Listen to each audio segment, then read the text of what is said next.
പ്രിയമുള്ളവരെ, ഇന്ത്യയിലെ 28 സംസ്ഥാനങ്ങളിലും 8 കേന്ദ്രഭരണ പ്രദേശങ്ങളിലുമായി ഇന്ന് 800 ജില്ലകൾ നിലവിലുണ്ട്.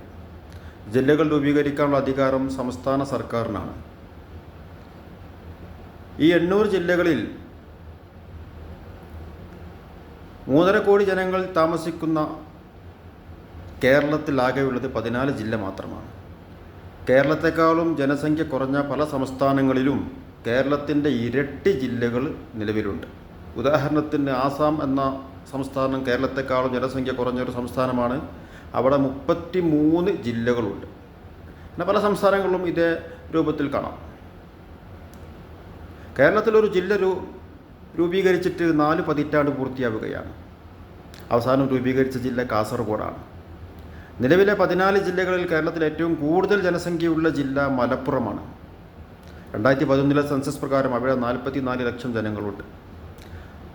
സെൻസസ് കഴിഞ്ഞ് 10-14 വർഷം കഴിഞ്ഞു. ആനുപാതികമായി ജനസംഖ്യ വർദ്ധിക്കുമെന്നതിൽ സംശയമില്ല. പുതിയ സെൻസസ് വരുമ്പോൾ സ്വാഭാവികമായിട്ടും ഏറ്റവും കൂടുതൽ ജനസംഖ്യ ഉണ്ടാവുക മലപ്പുറത്ത് തന്നെയായിരിക്കും. ഈ മലപ്പുറം എന്ന ജില്ലയേക്കാളും കുറഞ്ഞ ജനസംഖ്യയുള്ള 6 സംസ്ഥാനങ്ങൾ ഇന്ത്യയിലുണ്ട്. 6 സംസ്ഥാനങ്ങൾ. വടക്ക് കിഴക്കൻ സംസ്ഥാനങ്ങളായ നാഗാലാൻഡ്, മിസോറാം, മേഘാലയ, ത്രിപുര, സിക്കിം, കൂടാതെ ദക്ഷിണേന്ത്യൻ സംസ്ഥാനമായ ഗോവ എന്നീ സംസ്ഥാനങ്ങളാണ് മലപ്പുറം ജില്ലയേക്കാളും കുറഞ്ഞ ജനസംഖ്യയുള്ള സംസ്ഥാനങ്ങൾ. അതോടൊപ്പം തന്നെ ഈ ജില്ലകളിൽ 8-10 ഈ സംസ്ഥാനങ്ങളിൽ 8-10 ജില്ലകളും ഉണ്ട് എന്നത് വേറൊരു സത്യമാണ്. കേരളത്തിലെ 3 ജില്ലകളുടെ കണക്കെടുത്താൽ, ഉദാഹരണത്തിന് വയനാട്, കാസർഗോഡ്, പത്തനംതിട്ട എന്നീ ജില്ലകളിലെ ജനസംഖ്യ മലപ്പുറം ജില്ലയുടെ ജനസംഖ്യയുടെ അത്ര എത്തുന്നില്ല.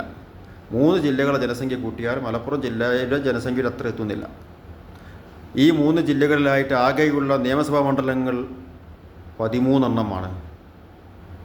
മലപ്പുറത്ത് 3, വയനാട്ടിൽ 3, കാസർഗോഡ് 5, പത്തനംതിട്ടയിൽ 5. എന്നാൽ മലപ്പുറത്താകെയുള്ള നിയമസഭാ മണ്ഡലങ്ങളുടെ എണ്ണം 16 എണ്ണമാണ്. മലപ്പുറം ജില്ലയിൽ ഇന്ന് നിലവിൽ 100 പഞ്ചായത്തുകളുണ്ട്, 7 മുനിസിപ്പാലിറ്റികളുമുണ്ട്. തീർച്ചയായിട്ടും മലപ്പുറം ജില്ല എന്തുകൊണ്ടും വിഭജിക്കേണ്ടതുണ്ട്. ആനുപാതികമായി വികസന പ്രവർത്തനങ്ങൾ ആനുപാതികമായി ലഭിക്കണമെങ്കിൽ മലപ്പുറം ജില്ല വിഭജിച്ചേ മതിയാകൂ. അതിന് തീവ്രവാദത്തിൻ്റെ മാനം നൽകുന്നത് ദുരുദ്ദേശം തന്നെയാണ്. മാറി മാറി വരുന്ന ഗവൺമെൻറ്റുകളും രാഷ്ട്രീയ പാർട്ടികളും ജില്ല വിഭജിക്കണമെന്ന കാര്യത്തിൽ ഒരു ഏകാഭിപ്രായത്തിലെത്തുന്നില്ല.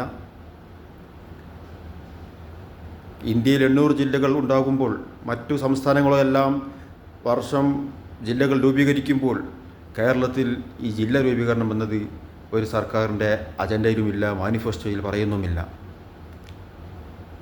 തിരൂർ കേന്ദ്രമായി മലപ്പുറം ജില്ല വിഭജിക്കാൻ സർക്കാരുകളും രാഷ്ട്രീയ പാർട്ടികളും സമൂഹത്തിലെ വിവിധ മണ്ഡലങ്ങളിൽപ്പെട്ട ആളുകളും ശ്രമിക്കണമെന്ന് അഭ്യർത്ഥിക്കുകയാണ്.